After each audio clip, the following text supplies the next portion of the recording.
네, 주택이나 상가 건물 임대차에서 월세 증액에 대해서는 1년에 5% 한도 내에서 할 수 있다라는 건 다들 잘 알고 계신데요.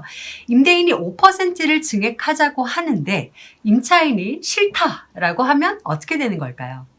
예, 저희들이 가장 많이 상담받는 내용이 이 내용입니다. 법에서는 이런 경우 정감할 수 있다라고 정하고 있지 정감된다라고 정하고 있는 것은 아닙니다.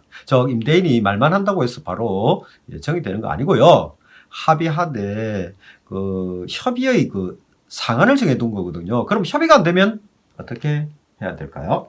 네, 협의가 안 되면 임대인이 임대차 분쟁 조정위원회에 조정 신청을 하거나 법원에 임대료 증액에 대한 청구 소송을 할 수가 있습니다.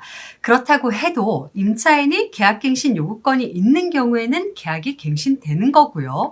증액된 금액을 얼마로 할지에 대해서만 다툼이 있는 것이 됩니다. 국토교통부 설명자료 같이 보시겠습니다. 갱신 시 5% 상한의 의미는 임대인이 요구하면 무조건 5%에 올려줘야 한다는 것인가요?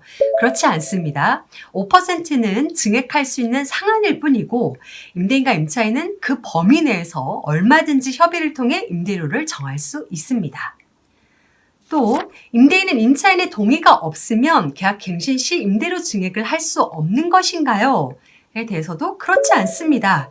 협의를 통해서 5% 범위 내에서 할 수 있습니다. 합의가 이루어지지 않을 때는 임차주택에 대한 조세, 공과금, 그 밖의 부담 증감이나 경제 사정의 변동으로 인해서 기존의 월세가 적절하지 아니함을 들어서 증액 청구를 할 수 있고 분쟁조정위원회나 법원은 그 요건이 충족된 것으로 인정되는 경우에 증액을 할 수 있다라고 하고요. 또 계약 갱신 시에 똑같은 질문이죠. 증액에 대해서 합의가 되지 않으면 임대료를 어떻게 정할 수 있는지에 대해서도 임대차 분쟁 조정위에 조정 신청하시거나 법원에 차임 증감 청구 소송을 제기할 수 있습니다. 라고 하고 있습니다.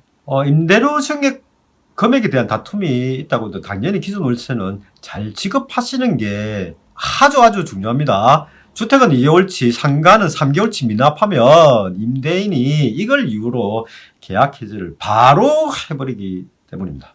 네, 정리하면요. 1년에 5% 한도에서 올릴 수 있다는 거지 임대인이 일방적으로 증액을 하겠다라고 해서 올라가는 건 아닙니다.